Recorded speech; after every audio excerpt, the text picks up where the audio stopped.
is Chico Resch. You are listening to the Let's Go Devils podcast on the Primetime Radio Network.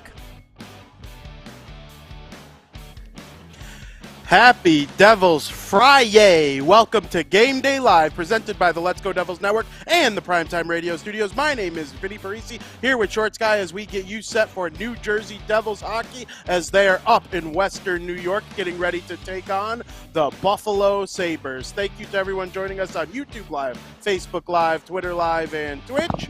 Shorts Guy, let's talk about that shirt really quick for those listening to the audio version. The Albany River Rats. Throwback Friday. Look at that. Look at that. That is wonderful apparel right there, my friend. How you doing? I'm doing good, man. How you doing? Very good, very good. Today is a very special day. It could be a very special day. It could be. You're right. You're right. We haven't experienced this very often lately. In our lives, we have. In our lives, we have.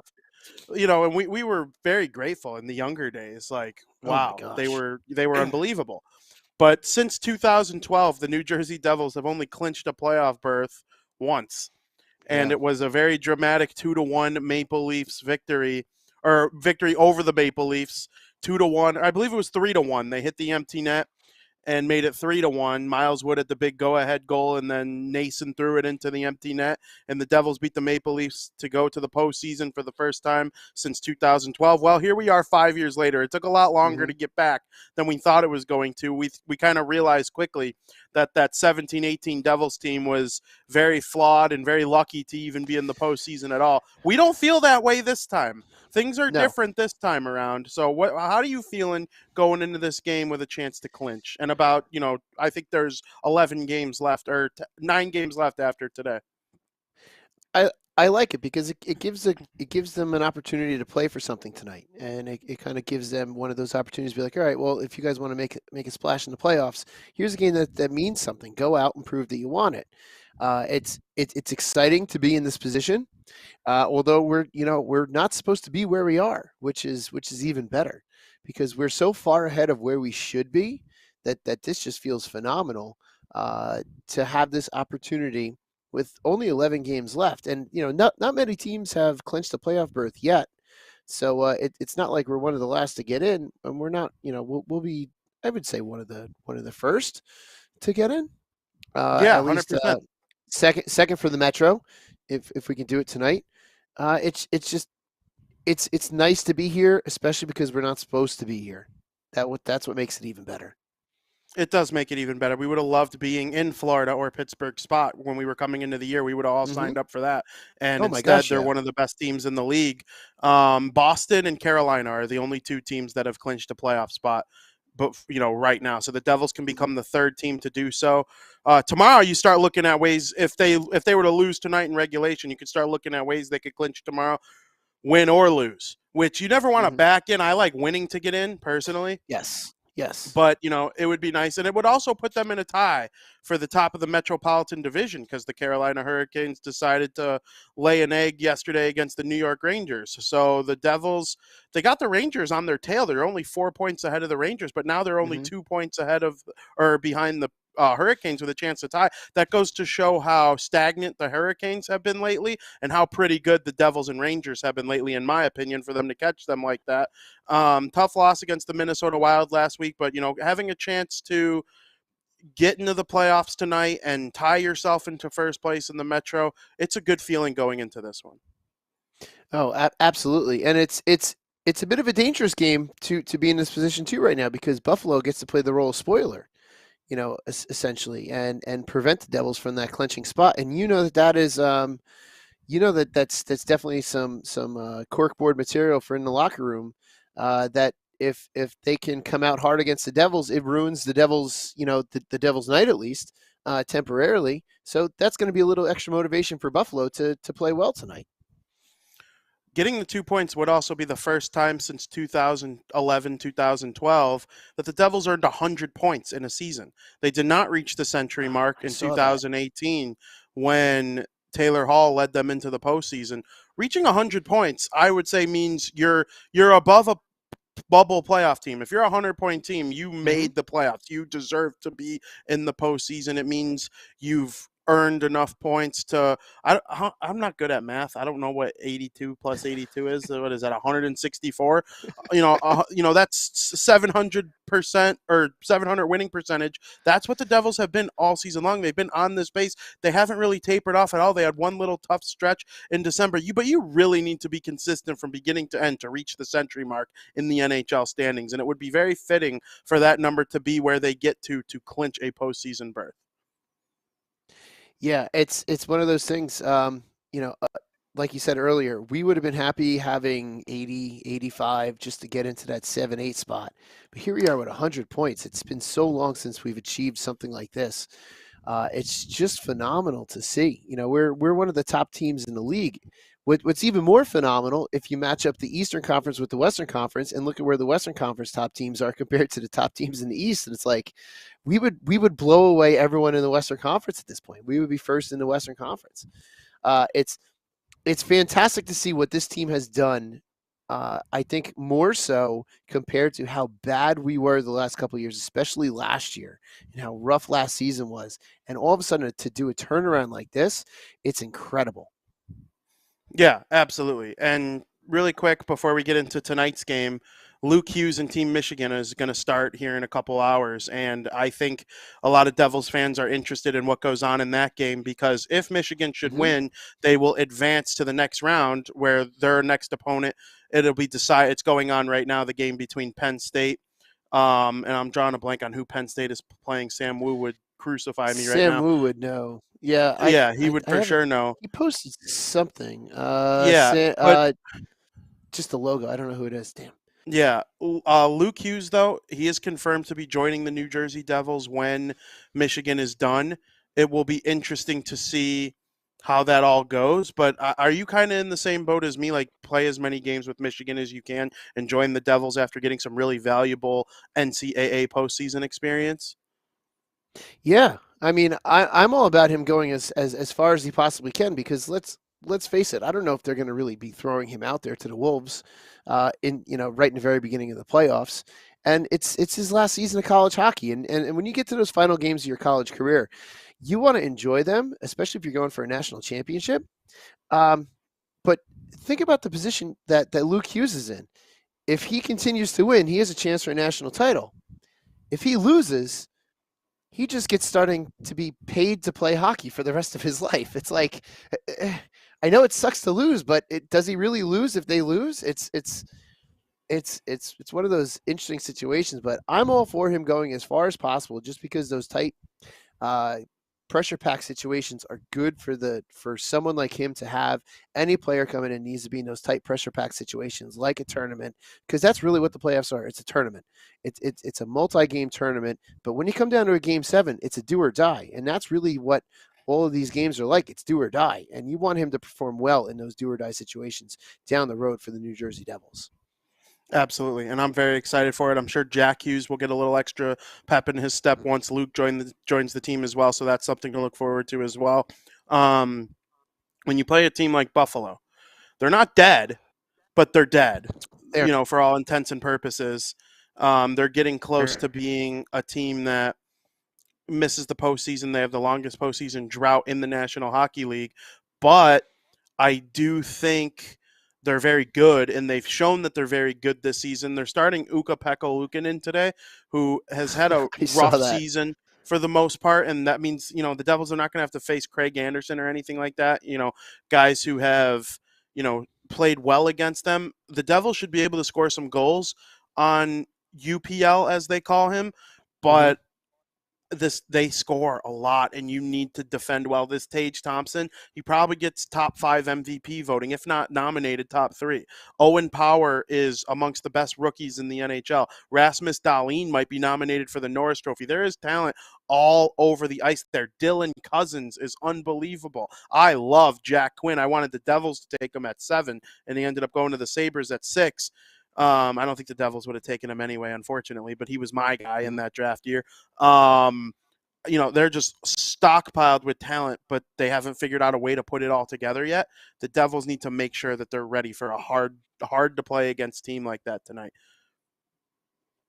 Yeah, it's when you look at Buffalo, especially how you just described them, Buffalo reminds me a lot of our New Jersey Devils. The last couple seasons, just stockpiled with this young, and I'm going to say this in an endearing way, this young, dumb talent that just hasn't yet put it together. But on any given day, just like the Devils of last year, on any given night, the Devils were able to be dangerous, and they showed flashes of what it was. And I think Buffalo is seeing, what we saw the last couple seasons, where there's this young talent that's just ready to explode once they put it together. Thankfully, we finally put it together, and we've exploded onto the scene. Buffalo has that same capacity. Not only do they have the capacity to let up goals in bunches, they have the capacity to score goals in bunches. They've been in some high scoring affairs, both defensively and offensively over the last couple weeks. So it could be a wild game, and it could be one of those games that could get away from the Devils if they're not careful, because Buffalo just has that ability to just go all out, score a handful of goals. And we've seen, Devils, depending on who's in tonight, like we've seen Vanacek let in a handful of goals at times. So the Devils have to be very smart defensively tonight, knowing that offensive power is there. It's just not yet under control as far as the Sabres are concerned. Yeah, absolutely. And a word of advice for the Devils: when you go up to play against a team like the Sabres, and they don't care what I think, but you can't take penalties against them, because they have defensemen that can move the puck quickly. Yeah, yeah, for real. Talk about adjusting to a new system there, but which he scored some goals now, so that's nice. But you cannot take penalties against Buffalo at a high rate because of the young talent that can move the puck. These defensemen that quarterback these power plays are unbelievable. They have good net front presence with guys like Alex Tuck and Dylan Cousins and stuff like that. And we talked about this. I can't remember who it was we were talking about. I think it was Mika Zibanejad. There are a couple guys in the NHL whose one-timers from the top of the circle just look different than everybody else. The Devils don't have a guy like that. Jesper Bratt every now and then scores a nice one-time goal from that spot. Timo Meier's capable of doing it, but there are a couple guys who just, their shot, it looks different when they shoot it from the top circle. I'm talking Mika Zibanejad, Alexander Ovechkin, Steven Stamkos. Well, guess what? Tage Thompson is one of those guys. When he stands at the top of the circle and he takes a clapper from the top of it, it looks different than everybody else. And if you got Rasmus Dahlin or some of these other guys putting it right on his tape, he's going to rifle it, and it's going to beat the goaltender every now and again. So you can't give him those kinds of looks, and you give him those kinds of looks by taking penalties against them. So word to the wise, stay out of the box as often as you can tonight. And if you go on the power play, saw that crazy stat that the Devils are bottom 5 in the NHL in drawing penalties, which is wild for a team that's third in league standings and extremely fast and skillful. You would think those are amongst the teams in the top of that little area, but you got to go out there and you got to earn your penalties. Nico, go, do your thing tonight, pal. You need to get on the power play and beat Buffalo with your offense, because you need it. Yeah, we just seem to take dumb penalties as of recent, and it sucks. So stay out of the box. I completely agree. Stay the hell out of the box for the New Jersey Devils, because Buffalo, like we said, can be dangerous. But yeah, you are right in that stat, with the Devils being as quick and agile as they are, and as small as they are too, because we're not one of the biggest teams in the league. To be in the bottom 5 of that penalty stat, you would think we would have more against, but it is what it is. Dennis points out in the chat, and I'm reminding everybody right now to get your predictions into the chat, and I will read some of them live on air before Shorts Guy and I make ours and feed you whatever Sam Whoop predicts and sends us in the chat. Dennis points out that the Devils are on a 5-game winning streak against the Buffalo Sabres. Don't love that. Nope. Some people might like that. I don't. Winning streaks are meant to be broken. I don't love that they're on a 5-game winning streak against Buffalo on the night to clinch. Especially, yes, exactly. That's exactly it. If this was like a December game, all right, whatever. You could probably safe to say it was going to be the 6th win. But on an important night tonight, this is one of those nights where it just kind of works out, and you're like, and that streak ends at 5. Yeah. That's a little worrisome. I wish I didn't see that comment, to be honest with you. Some notes have been made about Jack Hughes. last couple games, hasn't scored a goal since the Sunday that played Carolina. Only has a couple goals in his last handful of games. He's trying to hit 40. He only needs 3 more. I think a lot of us believe he will get there, but it'd be nice to see Jack Hughes hit the 40 goal mark. 50 was on the table, but guys, people go on like these crazy streaks of scoring goals a lot. Jack Hughes did that early in the season. Then it became a lot of assists. He does have 81 points in 70-something games played. Unbelievable for 21 years old, tied for the youngest player on the team. There's no doubt Jack has been amazing, but it's kind of, in my opinion, it hasn't been for a lack of scoring chances. They've been there. He's been great. The vision is solid. It's not like he hasn't looked good in the offensive zone. There's just a couple more assists than goals lately. And, I don't necessarily see a problem with that, but I would like to see him break through tonight and put one in the net against Ukko-Pekka Luukkonen. Yeah, so would I. It seems like he's been a little bit he's been missing at times in the last couple games, but let's not forget that Jack is a premier player in the league. So at the top of every team, every opposing team's info sheet for their game coming up against the New Jersey Devils, you got to assume that the first player listed is Jack Hughes and what Jack does and what they need to do defensively against Jack to hold him to nothing. So that's kind of the curse of the blessing of being a top player in the league is you become the top target of all of the other teams defensively. So there's really only one player in the league right now that is able to escape and elude everyone's defensive schemes, no matter what they do. And he is not a Devil. And that is Connor McDavid. So everyone is definitely going to play Jack a little bit harder defensively and look to shut him down as best they can. So that's going to have to be something he's going to have to work through. Did you see Mick Jesus' 60th goal? I did not. Jack Hughes scored, or it might have not been, I don't remember if it was Jack Hughes who scored it. It was Jack Hughes who scored, I think, and Hischier assisted it. Scored a very similar goal earlier this season. So McDavid got on a breakaway. It was 3-on-3 overtime. He got on a breakaway, and he deked out the goaltender so badly, but he hit the post with the shot. And then the puck rattles into the corner, and Leon Draisaitl is battling for it, kind of like he was getting his face smashed into the board. It was Jack who made this Draisaitl type pass earlier in the season. I remember now. Jack was getting his face smashed into the board, and Draisaitl makes this pass to McDavid, and McDavid dekes out the goaltender again. And this time he beats him and scores his 60th goal of the season for the OTGWG. But what people didn't really see on camera is that when McDavid hit the post, he took his stick and smashed it into the board, and he thought he broke it. If he had broken it, he would have never scored the OTGWG, his 60th goal of the season. And you never know what happens in the rest of the overtime period and or a shootout. So, for all you young hockey players out there, don't smash your stick after something doesn't go your way, because it might go your way 3 seconds later.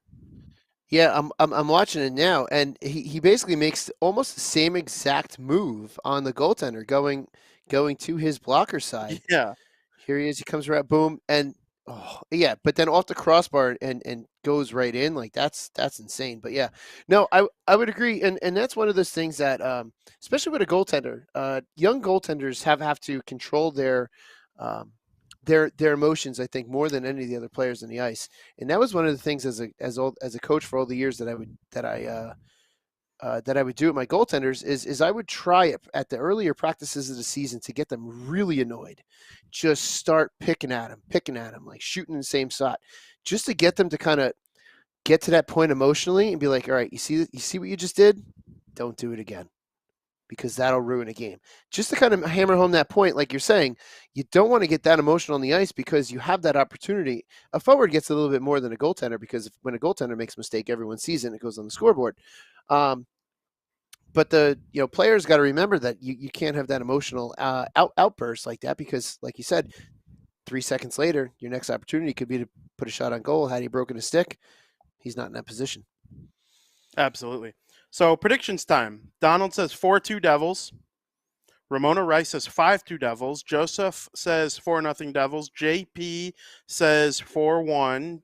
Assuming Devils. Oh, he put Timo time right after, so absolutely Devils. And then we got the great Sam Woo's prediction, a little funny here. he believes that the NCAA tournament will be won by Penn State, and the Devils will win tonight 4-3 in overtime. Wow. Clinching the playoffs with an OT GWG certainly would be something. That would be a great celebration. All the guys can go out and eat wings and drink tons of Labatt Blue in Buffalo. What's your prediction for tonight's game? Well, if they do win in that fashion, not too much because we have a game tomorrow that's important as well. That's true. Although we are wearing the throwback jerseys tomorrow, and you and I have discussed in the past what they like to play like in those red and green jerseys. As much as we love them, they love to play back like the old days. Yeah. So, I am gonna go big for tonight since I'm wrong anyway all the time. I'm gonna go 7-4 Devils. 7-4 Devils. I love it. I love it because I'm in a very similar boat. I think the New Jersey Devils are going to throttle the Buffalo Sabres tonight. I know normally it's a trap game, Buffalo, good players, lots of skill. Tage Thompson gets his one because he's looking for big. Tage Thompson gets his one, but the Devils win this game 6-1. Just shove it down their throat, destroy them, go to the playoffs feeling good about yourselves. The Hurricanes' next 3 games are the Leafs, the Bruins, and the Lightning. No, thank you. That's great. The Devils have Buffalo, Ottawa, and the New York Islanders. 3 good teams, 3 solid NHL teams that could win on any given night. You know, they're not the Blackhawks or the Columbus Blue Jackets or anything like that. But you know, it's solid competition for the Devils that they could. But a lot different than the Bruins or the Lightning. No, none of that. Mm-hmm. We got that out of the way. Not worried about that anymore. Good luck with that, Carolina. Especially without Pacioretty and Svechnikov, and I wish no injury on anyone. I want to beat everyone at full strength.